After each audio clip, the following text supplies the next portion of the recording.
Ilmuwan kita sudah terlalu ngotot untuk mencari bukti kehidupan di Mars saja, padahal planet lain pun ada loh yang bisa dieksplorasi. Jaraknya terjauh ke-6 dari matahari dan ukurannya terbesar kedua di tata surya kita. Bisa kamu lihat planet bongsor di belakang Jupiter itu? Bener banget, Saturnus, atau sering juga disebut sebagai permata tata surya.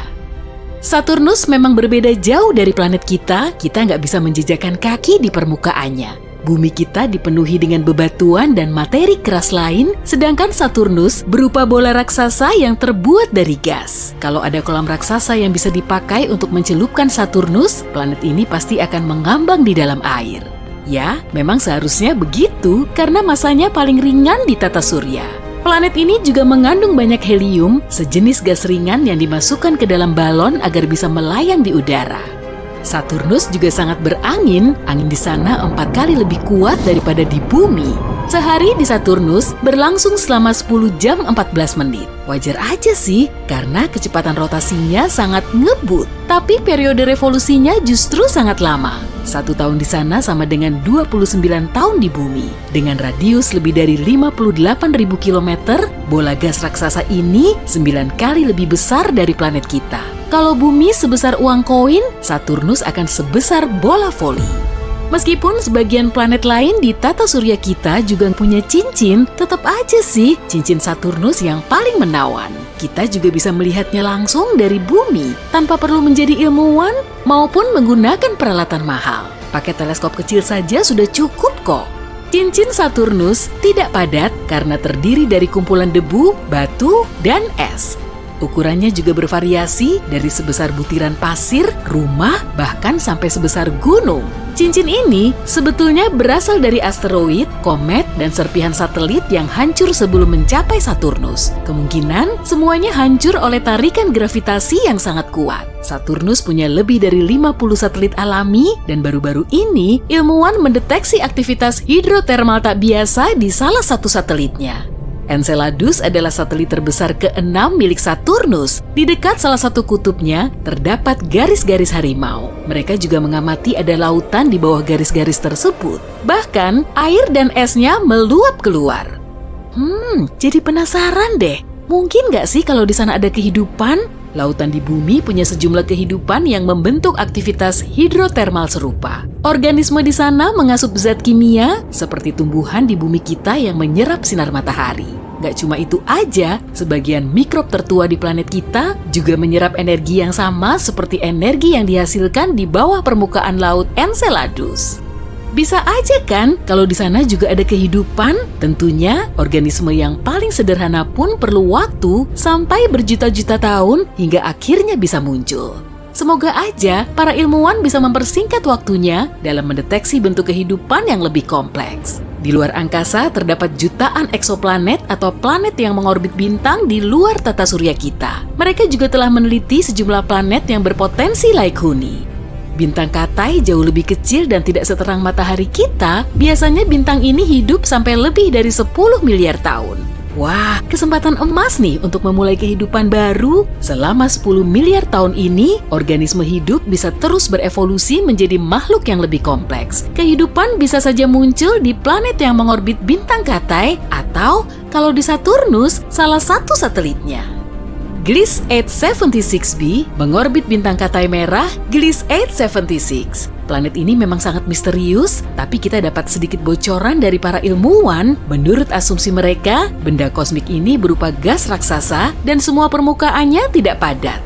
Mereka yakin kalau atmosfernya juga tidak berawan, tapi kemungkinan di sana terdapat air dalam bentuk cair.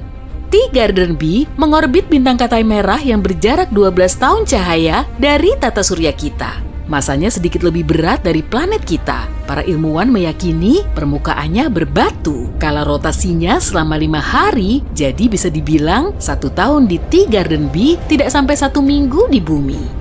Di suatu tempat nun jauh di sana, terdapat satu planet yang berpotensi laik huni. Namanya Kepler 1638b. Jaraknya sejauh 3.000 tahun cahaya dari bumi dan berada di konstelasi Sinus. Planet ini 4 kali lebih berat dan 2 kali lebih besar dari bumi. Untuk mengorbit bintangnya, planet ini memerlukan waktu selama hampir 260 hari. Karena gaya gravitasinya lebih kuat daripada di bumi, kita akan kesulitan kalau mau melompat di atas permukaannya. Ada juga Kepler lain yang bernama Kepler 62e. Planet ini berukuran 1,5 kalinya bumi. Para ilmuwan yakin kalau Kepler yang satu ini punya atmosfer hangat, lembab, dan ramah. Langitnya juga penuh dengan awan, jaraknya sejauh 1.200 tahun cahaya dari bumi. Untuk mengorbit bintang Katai merahnya, planet ini perlu waktu selama 122 hari. Planet tetangganya, Kepler 62f, juga berpotensi Laikuni. Ukurannya 40% lebih besar dari bumi, dan menurut perkiraan para ilmuwan, planet ini juga dipenuhi dengan air. Lautan di sana dihuni oleh banyak organisme menawan dalam berbagai ukuran. Jadi, kemungkinan Kepler 62f menyimpan banyak makhluk hidup unik, atau seenggaknya berpotensi mampu mengembangkan kehidupan. Meski planet ini Laikuni, tidak serta-merta sudah ada kehidupan di permukaannya, hanya saja kondisinya sangat cocok untuk melangsungkan kehidupan. Planet LHS 1140b berada di zona yang berpotensi Laikuni. Gak seperti tetangganya yang dipenuhi gas, planet ini padat dan lumayan berbatu. Radiusnya 60% lebih besar dari bumi dan masanya 7 kali lipatnya. LHS 1140b termasuk planet terpadat yang ada di angkasa luar. Karena masanya sangat besar, atmosfer di sana juga pasti pekat. Plusnya lagi, gravitasi di permukaannya jauh lebih kuat daripada gravitasi di bumi. Makanya, planet ini sulit ditapaki. Oke, kita beralih ke TRAPPIST-1, Katai super keren yang menghuni konstelasi Aquarius. Jaraknya sekitar 39 tahun cahaya dari kita, dan planet berbatu sebesar 7 kalinya bumi ini mengorbit bintangnya di zona Laikuni. Semua planet ini kemungkinan mengandung air, dan suhunya kurang lebih mirip dengan suhu di bumi. Gravitasi bulan cuma 16%-nya gravitasi bumi, karena itulah astronot kesulitan mengendalikan geraknya saat melayang di atas satelit alami kita ini. Tapi, kalau gravitasi di planet-planet TRAPPIST-1 lain lagi, saat berada di permukaannya, kemungkinan kamu akan merasa nyaman. Ada Kepler lagi nih, lebih tepatnya Kepler 452b. Planet berbatu ini 60% lebih besar dari bumi. Bintang induknya juga mirip dengan matahari kita, dan planet ini sebetulnya telah menghuni zona Laikuni selama sekitar 6 miliar tahun. Sedangkan bumi baru selama 4,5 miliar tahun. Kepler 452b mengorbit Kepler 452 selama 385 hari. Meski suhunya sama dengan matahari kita, bintang ini 20% lebih terang. Seluruh sistemnya sangat jauh dari tata surya kita. Kalau mau terbang ke sana, siapin waktumu selama 28 juta tahun ya. Selanjutnya, ada KOE 7711.01. Benda kosmik yang bikin penasaran ini berjarak 1.700 tahun cahaya dari kita. Ukurannya cuma 30% lebih besar dari bumi. Intensitas panas yang diterimanya juga hampir sama dengan panas matahari yang diterima bumi. Suatu saat nanti, manusia akan berkoloni di galaksi. Kita juga mungkin akan mencari planet lain sebagai tempat tinggal yang baru. Pastinya kita harus menempuh perjalanan yang sangat panjang. Bisa aja kan, kita juga akan mencapai Proxima Centauri. Bintang terdekat bumi ini punya sejumlah planet yang mungkin bisa kita huni. Sama seperti Proxima Centauri b. Jaraknya kelihatannya nggak terlalu jauh, cuma sekitar 4 tahun cahaya dari bumi, tapi sebetulnya sih jauh banget. Bisa memakan waktu sampai 6.300 tahun untuk sampai ke tujuan. Itu pun dengan teknologi canggih yang dipakai di zaman now. Perjalanan sejauh itu perlu banyak generasi, bahkan bisa memakan waktu lebih lama lagi, hingga akhirnya kita bisa menghuni dunia baru. Umat manusia perlu lahir dan dibesarkan di pesawat luar angkasa, harus menjalani kehidupan di dalamnya, tanpa melihat bumi atau planet tujuannya. Gak ada pepohonan, pegunungan, atau sungai, tapi cuma ada kegelapan dan kehampaan galaksi yang terbentang luas. Mereka nggak akan bisa menyusuri jalanan asing yang terlihat, menghirup udaranya, atau merasakan hembusan angin secara langsung. Tempat yang bisa mereka jelajahi hanyalah planet tujuan di hadapan mereka. Perjalanan ini pasti akan sangat sulit, namun akan membuahkan hasil yang manis kok. Kalau manusia berhasil membangun dunia nan indah seperti bumi kita. Kira-kira akan terwujud nggak ya? Biar waktu yang menjawabnya. Planet ini dijuluki permata tata surya. Sebagian besar terbuat dari gas, planet ini bisa mengapung di air. Andai kamu bisa menemukan bendungan dengan lebar dan kedalaman 120.000 km. Tapi yang membuat planet ini begitu mudah dikenali adalah cincinnya yang indah, abu-abu, coklat, dan krem. Cincin-cincin ini terdiri dari debu, batu, dan es. Beberapa bagian hanya sebesar butiran pasir, sementara yang lain sebesar gedung pencakar langit. Planet yang kubicarakan adalah Saturnus, dan saat ini bumi sedang meluncur ke arahnya dengan kecepatan super tinggi. Semuanya bermula pada hari biasa, lebih dari setengah tahun lalu. Tiba-tiba, bumi mengubah jalur yang telah diikutinya selama sekian miliar tahun. Tapi alih-alih melaju cepat menuju matahari, bumi malah menjauh dari bintangnya. Setelah dipikir-pikir, mungkin ini akan lebih baik. Kita punya lebih banyak waktu untuk mencari solusinya. Sebelumnya, bumi bergerak mengelilingi matahari dengan kecepatan 108.000 km per jam. Akibat sejumlah alasan misterius, saat bumi meninggalkan orbit, kecepatannya tetap sama. Artinya, kita akan menempuh jarak 1,2 miliar kilometer yang memisahkan planet kita dari Saturnus dalam waktu 1 tahun 3 bulan. Awalnya, tidak ada yang menyadari apa yang terjadi, tapi beberapa jam kemudian, semua menjadi jelas. Terlepas dari kepanikan yang melanda warga bumi, keadaan di bumi masih tampak biasa saja. Tapi dalam sekejap, bumi mulai semakin dingin. Perkiraan para astronom pun negatif. Orang-orang mulai meninggalkan rumah mereka di kutub dan bergerak lebih dekat ke khatulistiwa. Sebagian besar spesies tumbuhan dan hewan mengalami masa yang sulit. Beberapa dari mereka punah, meski kita mencoba menyelamatkannya di rumah kaca dan taman konservasi khusus. Langit berubah dengan dramatis. Dalam seminggu, kita bisa melihat Mars dengan jelas. Bentuknya mirip bola kemerahan besar yang menggantung rendah di atas kepala kita. Jupiter menjadi secerah bulan. Begitu bumi sudah sejauh Mars dari matahari, hari-hari berjalan 2 kali lebih redup dibanding sebelumnya. Awalnya, atmosfer planet kita bertugas sebagai pembatas antara manusia dan luar angkasa. Itu sebabnya kita tidak langsung merasakan dinginnya. Tapi, 7 hari kemudian, setiap orang yang berani meninggalkan rumah mereka harus dikungkung dalam pakaian musim dingin yang berat. Pada saat itu, suhu sudah turun menjadi minus 98 derajat Celcius. Suhu bahkan makin dingin setelah planet kita melewati Mars dan bergegas menuju sabuk asteroid. Dalam perjalanan kita sejauh ini, sabuk asteroid adalah wilayah yang paling berbahaya. Yap, warga bumi memang bisa mengagumi hujan meteorit yang sangat indah mewarnai langit bumi. Tapi, beberapa benda langit berhasil menembus atmosfer bumi. Objek-objek ini terhempas ke tanah, meratakan gunung, dan meninggalkan kawah raksasa. Tsunami dan gempa bumi pun terjadi. Saat ini, sebagian besar planet termasuk lautan telah berubah menjadi gurun es. Terjadi kelangkaan makanan dan sumber daya alam. Kami telah membangun kota dan terowongan bawah tanah untuk menghubungkannya. Ilmuwan bumi bekerja siang dan malam untuk menemukan jalan keluar dari situasi ini. Jika tidak, inilah yang akan segera terjadi. Makin dekat planet kita ke Saturnus, planet bercincin ini akan muncul di cakrawala dan bentuknya akan makin besar. Tak lama, Saturnus akan bersinar lebih terang daripada bulan purnama. Bola besar berwarna coklat kekuningan akan terlihat bahkan pada siang hari. Tapi itu akan terlihat sangat indah pada malam hari. Alih-alih tidur, jutaan orang menghabiskan waktu berjam-jam memandangi Saturnus tumbuh makin besar. Suatu hari, jarak kedua planet ini akan menjadi sama dengan jarak bumi dan Mars dahulu. Cakram Saturnus akan berukuran sekitar 1/4 bulan purnama. Cincinnya akan sebesar 2/3 satelit alami kita. Tak lama berselang, kecepatan planet kita akan mulai meningkat akibat pengaruh tarikan gravitasi Saturnus.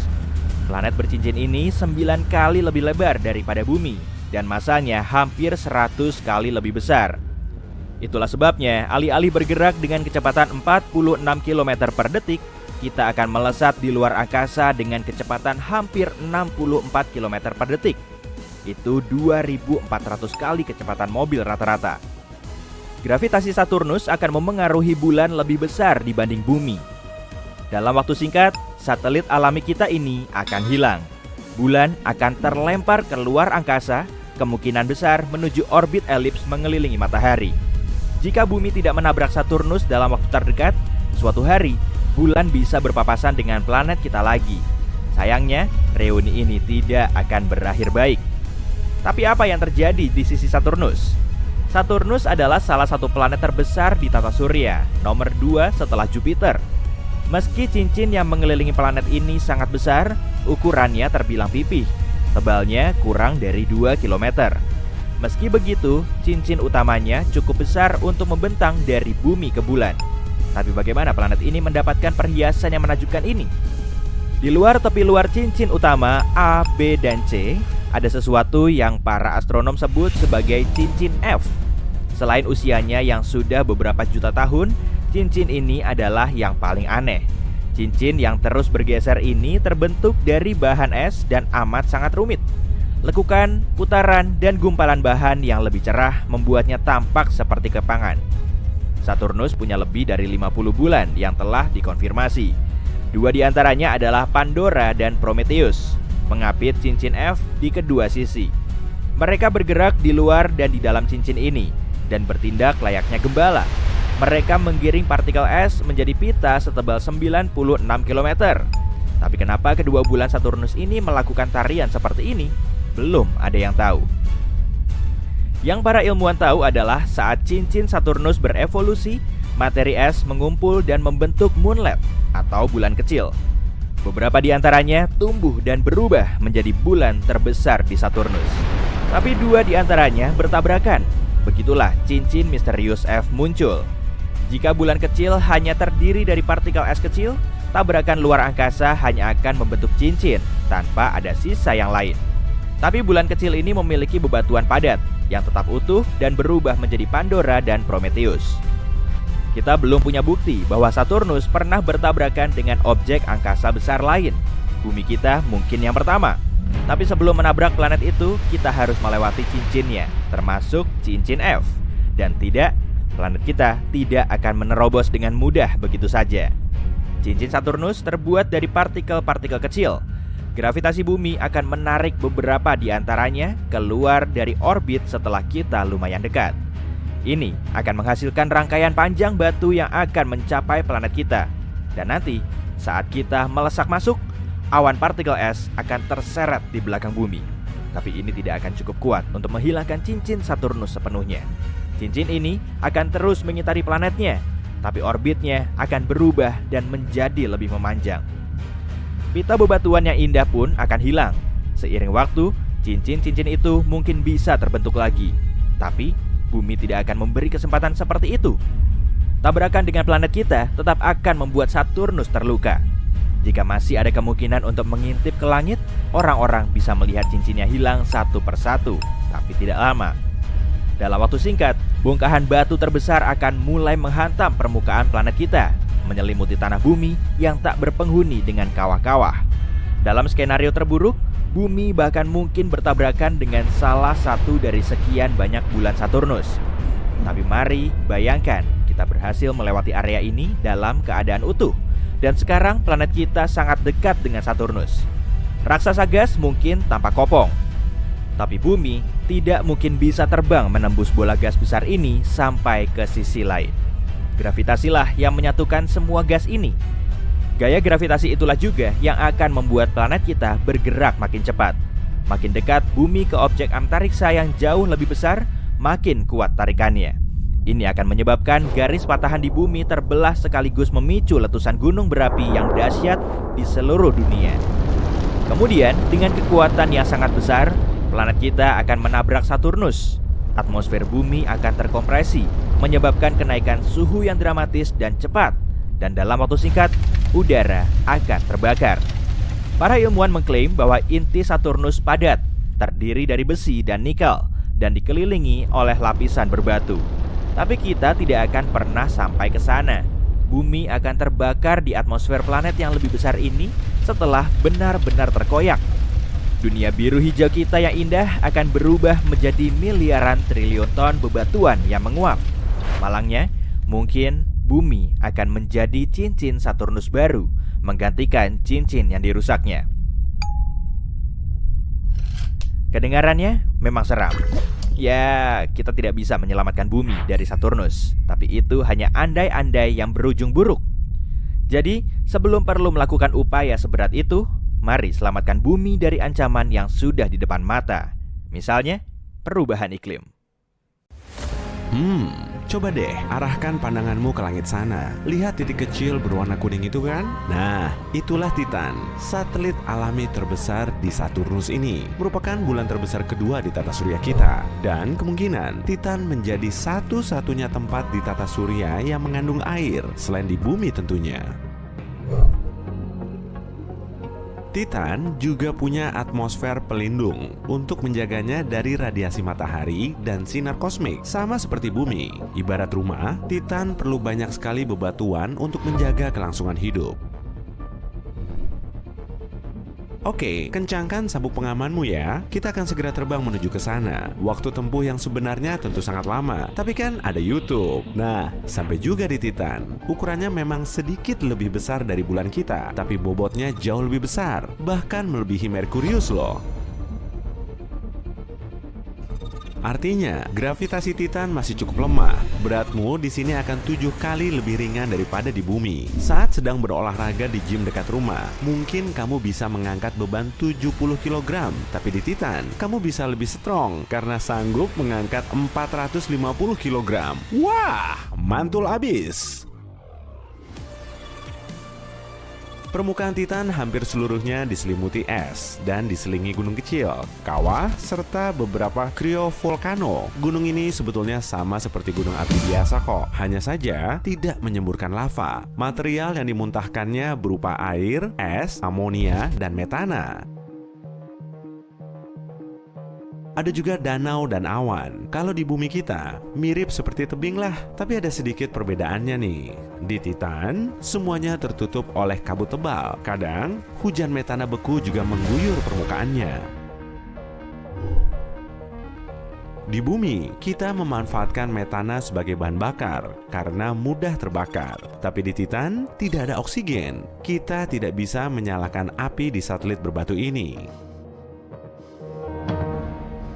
Nah, karena tidak ada oksigen, kamu perlu memakai masker oksigen. Di sini tak perlu pakai baju luar angkasa seperti di bulan kok, karena atmosfernya lebih kuat. Tapi kamu membawa mantel tebal kan? Siap-siap lo ya, karena sebentar lagi udaranya akan sangat dingin. Suhunya bisa mencapai minus 185 derajat Celcius. Di bumi saja, suhu terdinginnya cuma sampai minus 90 derajat Celcius. Itu pun terjadi di kutub selatan. Suhu di Titan sangat dingin karena lokasinya sangat jauh dari matahari. Jaraknya hampir mencapai 1,4 miliar kilometer. Kabut dan atmosfer pekat menghalangi sinar matahari yang memancar ke permukaannya. Kondisinya terkesan ekstrem ya. Tapi jangan salah, makhluk hidup bisa bertahan di mana saja. Misalnya saja bakteri Deino. Nama latinnya panjang banget. Organisme ini bisa bertahan hidup meski berada di tempat yang sangat dingin dan terpapar radiasi. Bahkan bisa hidup selama setahun di luar angkasa. Lebih tepatnya di bagian luar Stasiun Luar Angkasa Internasional. Stasiun luar angkasa memang tidak ada apa-apanya dibandingkan Titan. Apalagi kalau kita menelisik satelit alami ini secara lebih mendalam. Banyak ilmuwan yang meyakini ada lautan luas di bawah permukaannya. Gravitasi Saturnus membuat inti Titan agak panas. Di lautan tersebut juga terdapat amonia.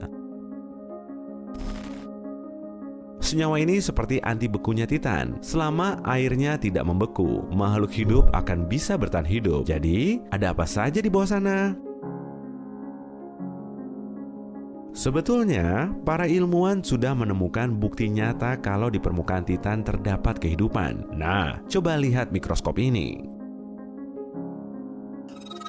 Inilah C3H2 yang ditemukan oleh sekumpulan perangkat berantena aneh di Gurun Chili. Sebanyak 66 antena diarahkan ke langit menuju titik yang sama. Molekul C3H2 bisa berperan sebagai pembentuk DNA yang merupakan kode kehidupan. Sebagian orang menganggap molekul ini sudah ada di planet kita sejak miliaran tahun lalu, saat kehidupan baru dimulai. Mereka memastikannya menggunakan probe yang benar-benar mendarat di Titan. Rupanya, antena di gurun itu benar. Titan menduduki posisi teratas dalam daftar lokasi yang bisa kita tinggali suatu saat nanti. Weh, Mars, kamu tersikut ya? NASA memiliki proyek baru bernama Misi Dragonfly. Lembaga antariksa Amerika Serikat ini akan mengirimkan drone ke Titan agar bisa menjelajahi lebih dekat. Misi ini akan diluncurkan 6 tahun lagi dan roketnya akan mencapai satelit Saturnus ini 9 tahun kemudian. Jadi kita masih perlu menunggu lama nih sebelum akhirnya bisa angkut-angkut barang menuju Titan. Setelah mendarat di permukaan Titan, drone Dragonfly akan terbang berputar-putar seperti helikopter ganda.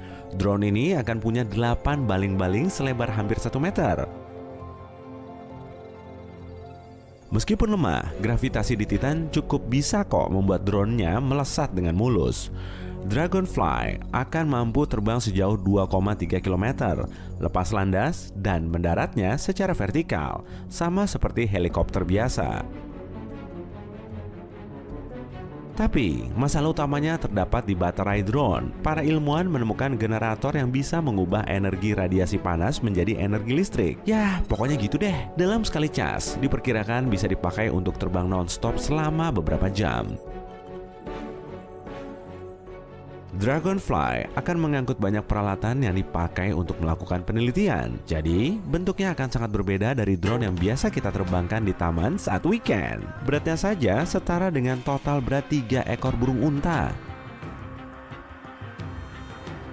Drone ini juga akan punya 2 drill, sejumlah sensor, alat spektro untuk mencari bahan kimia yang terdapat di Titan. Selain itu, Dragonfly akan dilengkapi dengan saluran cuacanya sendiri, beserta ribuan instrumen untuk mengukur suhu, awan, dan lain-lain.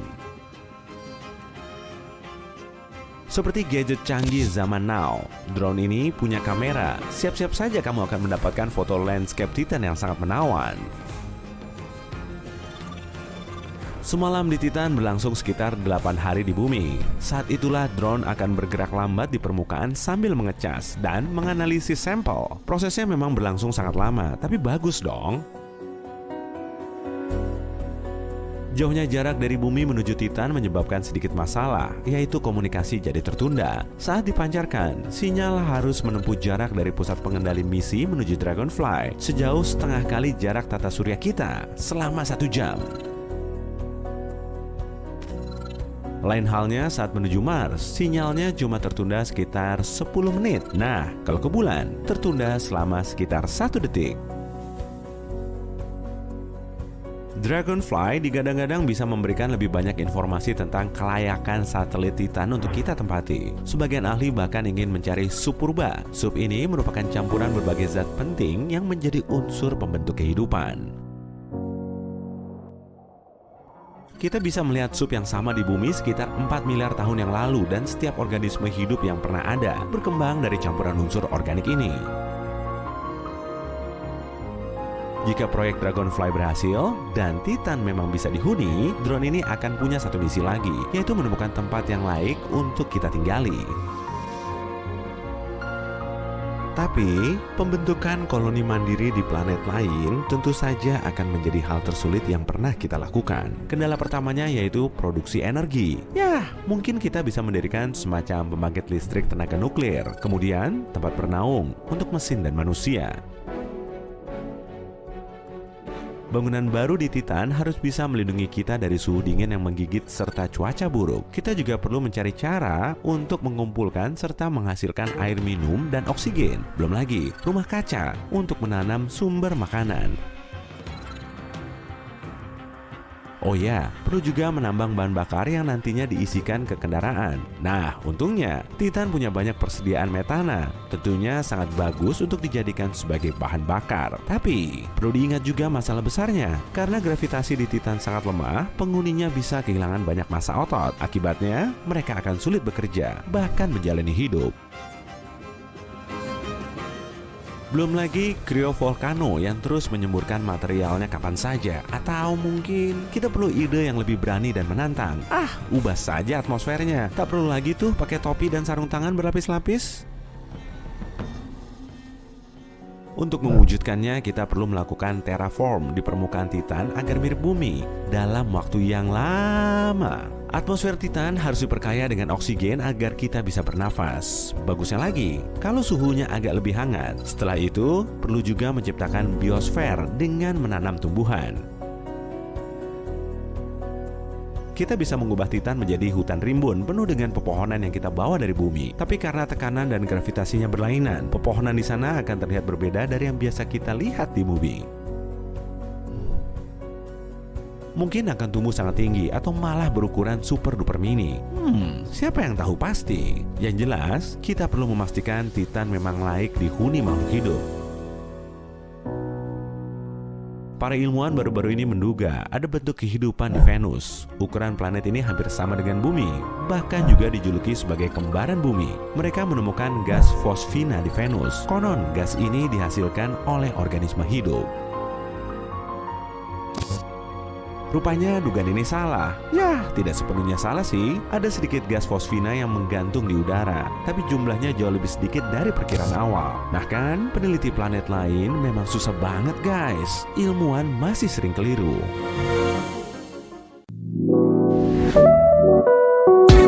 Saat kamu lagi enak-enaknya dengerin lagu sambil rebahan di sofa, tiba-tiba internetmu mati. Kamu langsung mereset ponselmu, tapi koneksinya masih saja mati. Sesaat kemudian, adikmu datang dengan wajah panik. Dia mulai menceracau tentang cincin. Maksudnya cincin apa nih? Cincin tunangan? Atau cincin apa? Kok tiba-tiba ngomongin cincin? Kamu pun mulai berpikir keras. Lalu, dia menarikmu keluar rumah sambil mengarahkan telunjuknya ke langit.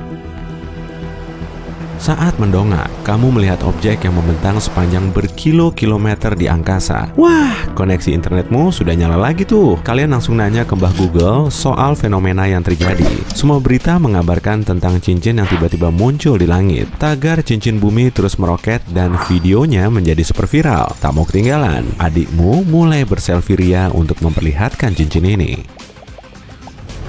Kamu langsung menyalakan TV di ruang tamu untuk nonton beritanya. Para ilmuwan tengah mengingatkan tentang potensi bencana dan menghimbau kalian agar tetap di rumah. Meski cuacanya cerah, suhunya terasa makin dingin. Tiba-tiba sinyalnya terputus dan channel lain juga mati. Dari jendela, kamu melihat tetanggamu mulai keluar sambil menenteng tas. Kemudian, orang lain juga mengikuti. Meski masih ragu, kamu akhirnya ikut berkemas. Adikmu masih asik berselfie saat kamu membujuknya agar ikut mencari tahu jawaban dari fenomena ini.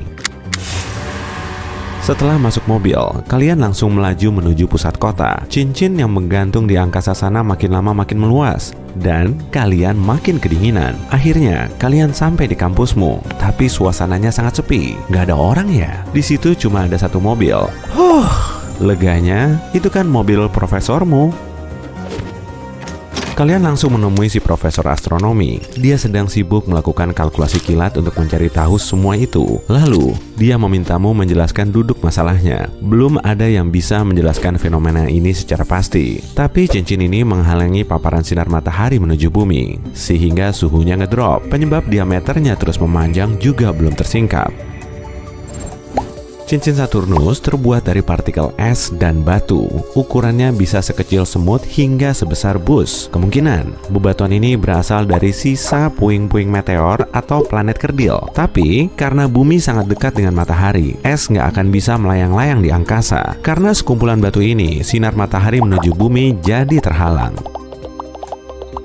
Profesor itu menjelaskan, bumi kita akan memasuki zaman es dan kadar oksigen akan terus menipis selama kurun waktu setahun. Tapi hal ini nggak akan terjadi kalau cincin itu segera hilang. Koneksi juga ikut terputus lantaran bebatuan dari cincin ini menabrak satelit hingga menghancurkannya menjadi serpihan. Tiba-tiba terdengar seruan keras. Di luar, kalian melihat helikopter sedang membunyikan alarm dengan cahaya merahnya. Mohon segera masuk rumah, ini bukan simulasi. Tolong semuanya segera pulang. Kamu dan adikmu langsung masuk ke mobil dan menembus jalanan. Tapi kondisinya macet parah. Jadi, kalian harus pulang dengan jalan kaki selama 2 jam. Gak ada yang boleh keluyuran di luar rumah. Kamu menyaksikan orang-orang yang terjebak di tengah kemacetan. Mereka saling beradu mulut dan bikin kondisinya malah makin ruwet. Karena gak mau ikut campur, kamu mencoba lewat saja.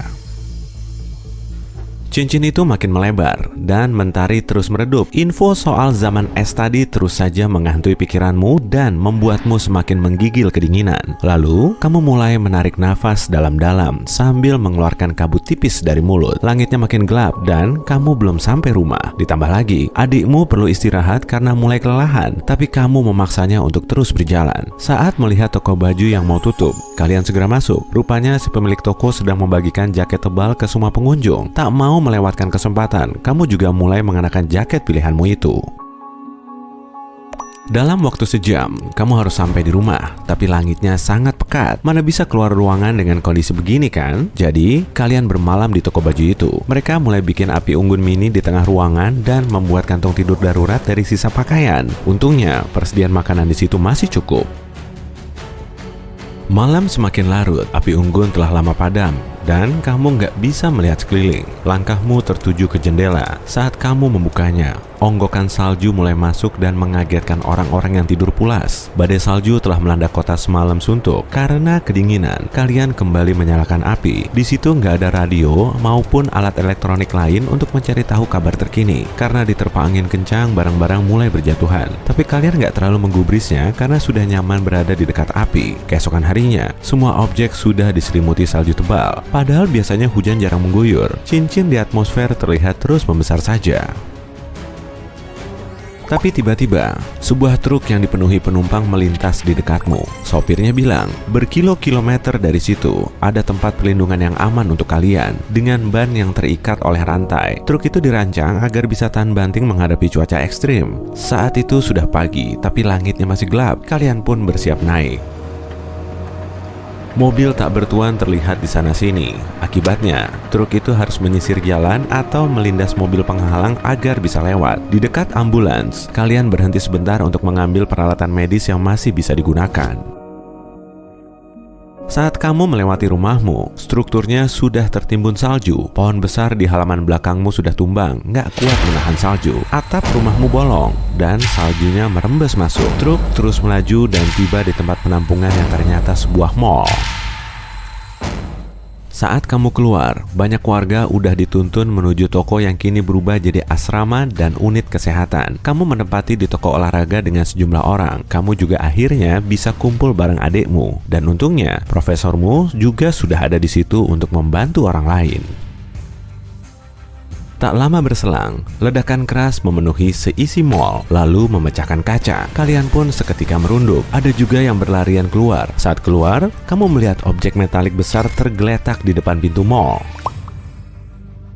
Karena penuh sesak, kamu jadi sulit mencari sumber suara itu. Tapi setelah mendekat, kamu bisa melihat satelit yang jatuh. Satelit ini jatuh di pintu depan lalu meledak. Satelit lain juga dilaporkan jatuh ke bumi di tempat-tempat tak terduga. Semua komunikasi juga ikut lumpuh. Kamu kembali masuk ke dalam mall untuk menunggu peristiwa selanjutnya. Adikmu tampak ketakutan, tanpa tahu zaman es masa kini baru saja dimulai.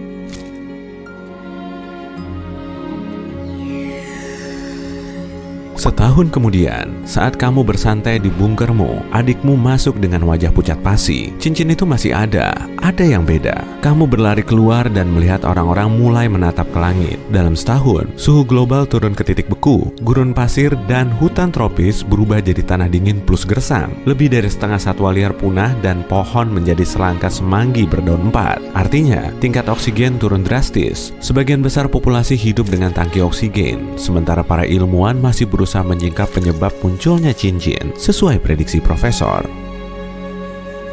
Namun, di langit, bebatuan terlihat mulai turun dan menghantam seluruh penjuru bumi. Meski dari kejauhan, bebatuan ini mulai jatuh di dekatmu. Kamu dan semua orang kembali ke mall yang telah ditutupi lapisan logam agar di dalam tetap hangat. Seharusnya cukup aman di sini. Jika bebatuan jatuh, berarti cincin akan menghilang. Tiba-tiba, harapan akan berakhirnya zaman es ini kembali muncul. Kenapa sih kita suka banget sama Saturnus? Yap, karena kita suka cincinnya yang indah. Planet ini menonjol di tata surya karena cincinnya ini. Cincin utamanya punya diameter sekitar 274.000 km, tapi ketebalannya nggak lebih dari 100 meter. Cincin terluar Saturnus adalah yang paling lambat berputar pada kecepatan sekitar 60.000 km per jam. Ini lebih lambat dari rotasi Saturnus sendiri Tapi kamu tahu nggak kalau Saturnus nggak bercincin selama sebagian besar sejarahnya? Yuk kita cari tahu proses terbentuknya. Dari pendaratan terakhir Cassini di planet ini, para peneliti bisa memperkirakan masa cincinnya yakni 15 miliar kilogram. Selanjutnya mereka menentukan bahwa cincin itu berusia 10-100 juta tahun, jauh lebih muda daripada planet itu sendiri. Masalahnya, cincin itu cuma kelihatan aja solid, tapi sebenarnya cincin itu terbentuk dari miliaran batu dan bongkahan es. Banyak di antaranya berukuran kecil dan mirip kayak butiran gula, dan ada juga yang sebesar rumah atau bahkan gunung. Potongan es dan batu terdalam menembus angkasa luar dengan kecepatan 83.000 km per jam. Ada jari-jari misterius di cincinnya. Tampaknya jari-jari ini terbentuk dan menyebar hanya dalam beberapa jam. Dan jari-jari ini mungkin terdiri dari lembaran partikel kecil bermuatan listrik yang terbentuk saat meteor kecil menabrak cincin. Atau mungkin berkas elektron dari petir Saturnus. Satu teori mengatakan cincin Saturnus membentuk semua bahan yang tersisa setelah Saturnus terbentuk dan bahan ini nggak bisa membentuk bulan. Ada juga teori yang menyebutkan keberadaan Theia, planet seukuran Mars yang bertabrakan dengan bumi sekitar 4,5 miliar tahun lalu. Bagian kerak yang lebih ringannya berakhir di luar angkasa selama proses tabrakan, sedangkan inti yang lebih padat tetap tertinggal. Tapi dalam kasus Saturnus, semua puing itu mungkin nggak membentuk bulan baru, melainkan membentuk cincin yang kini banyak orang kenali sebagai ciri khas planet ini. Teori lain mengatakan cincin ini terbentuk dari debu dan puing-puing bulan yang akhirnya hancur oleh benturan besar, mungkin oleh asteroid atau komet. Atau mungkin cincin itu terbentuk karena pernah ada bulan yang hancur akibat gaya pasang surut yang bersumber dari planet induknya sendiri. Jika terbentuk pada periode yang sama dengan Saturnus, cincin ini akan punya lebih dari 4 miliar tahun untuk mengumpulkan sedikit puing dan debu yang berasal dari tabrakan mikrometeorit. Tapi cincin ini sebagian besar terdiri dari air es. Gak ada debu sama sekali, yang berarti umurnya lebih muda dari dugaan. Dan sifat sistem cincin ini memberitahu kita beberapa hal tentang bagian dalam Saturnus yang seperti lumpur. Helium dan hidrogen di Saturnus semakin bercampur dengan bebatuan dan es seraya kamu mendekati inti planet itu. Ini mirip dengan yang kita lihat di lautan kita, semakin dalam menyelam, tingkat keasinannya meningkat. Tapi cincin itu mungkin akan hilang di masa depan. Cincin sebenarnya lebih umum daripada yang kita pikirkan. Jupiter, Uranus, dan Neptunus punya sistem cincinnya sendiri. Tapi nggak setiap planet punya cincin yang sama. Saturnus punya lingkaran menarik dan jelas merupakan cincin yang paling spektakuler. Planet lain sebagian besar memiliki cincin yang terbuat dari debu dan partikel berbatu. Dan bukan cuma planet, benda luar angkasa lain bisa juga punya cincin seperti asteroid bernama Cheriklo. Tapi meski gas raksasa di tata surya kita punya cincin, planet batu atau yang kita sebut terestrial nggak punya. Dan satu teori mengatakan mungkin ini terjadi karena planet-planet gas yang berada di area luar tata surya melindungi planet-planet berbatu yang terbentuk di tata surya bagian dalam dari semua tabrakan yang mungkin bisa membentuk cincin di sekitarnya. Atau bisa juga karena raksasa gas jauh lebih besar dan volumenya yang sangat besar itu memungkinkannya memiliki sistem cincin yang tetap stabil. Dan gimana kalau bumi juga punya cincin di masa lalu? Mungkin waktu tabrakan besar saat bulan kita terbentuk. Lanjut ke beberapa hal keren yang terjadi di tata surya kita. Pluto, planet katai kecil di tepi tata surya kita, juga yang biasa kita sebut planet, punya atmosfer yang cukup aneh. Gak ada yang menyangka akan melihat kabut setinggi 1.600 km di sana. Artinya, kabut itu naik lebih tinggi di atas permukaan daripada atmosfer di planet asal kita. Dan atmosfer di Pluto punya sekitar 20 lapisan. Atmosfer ini lebih padu dan jauh lebih dingin dari yang diperkirakan para ilmuwan. Bertonton gas nitrogen keluar dari Pluto setiap jamnya, tapi planet katai itu masih bisa terus menciptakan pasokan baru dari semua nitrogen yang telah hilang. Satu teori mengatakan Pluto mungkin menghasilkan pasokan ini lewat aktivis geologis. Bulan kita emang adem ayem aja ya, tapi Io, salah satu bulan Jupiter ini enggak. Bulan yang satu ini punya ratusan gunung berapi. Ini adalah bulan dengan aktivitas vulkanis paling banyak di tata surya. Io mengirimkan gumpalan belerang hingga 300 km ke atmosfernya. Gunung berapinya mengeluarkan banyak partikel dan gas ke angkasa luar tepat di sebelah Jupiter setiap detiknya. Aktivitas erupsinya terjadi karena gaya gravitasi dan medan magnet Jupiter yang kuat, dan bagian dalam Io menegang dan menggendur sepanjang waktu tergantung seberapa dekat atau jauhnya dia dari Jupiter. Dan itulah sebabnya Io menghasilkan energi yang cukup untuk memiliki sifat erupsi seperti itu.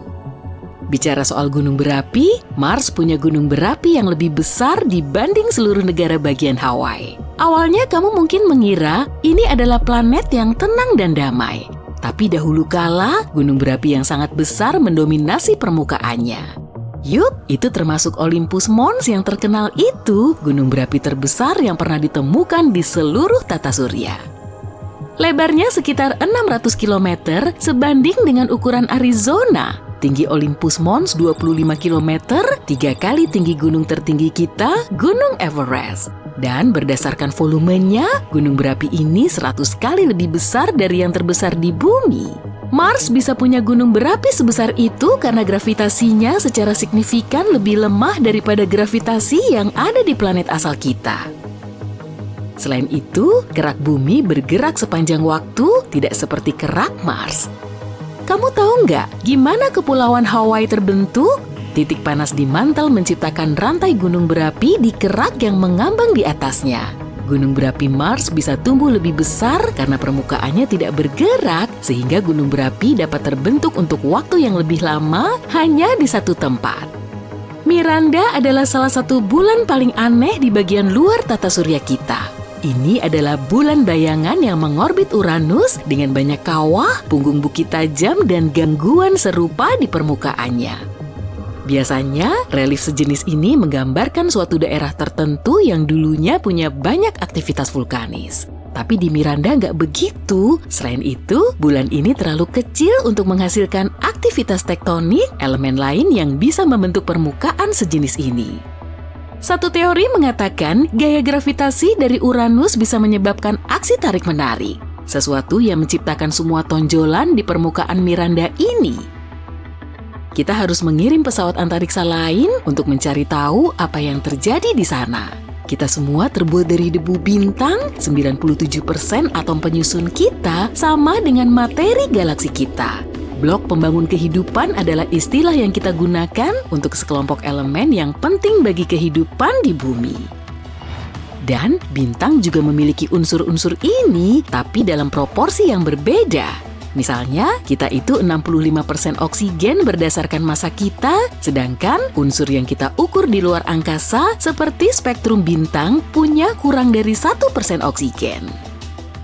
Jadi, Merkurius sudah jadi yang terkecil di tata surya kita dalam kategori planet, nggak termasuk beberapa benda lain seperti planet Katai Pluto, dan sekarang sepertinya masih menyusut. Ini adalah planet terpadat kedua setelah planet kita, tapi dia makin padat dari waktu ke waktu.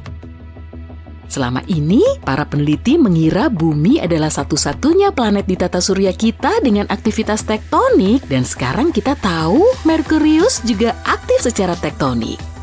Wahana Messenger berhasil memetakan seluruh planet ini. Para ilmuwan menyadari bahwa planet ini dipenuhi lereng curam, beberapa bentang alamnya mirip tebing, dan karena bentang alam ini relatif kecil, usianya mungkin masih muda. Dan Merkurius masih berkontraksi bahkan sampai 4,5 miliar tahun setelah tata surya kita terbentuk.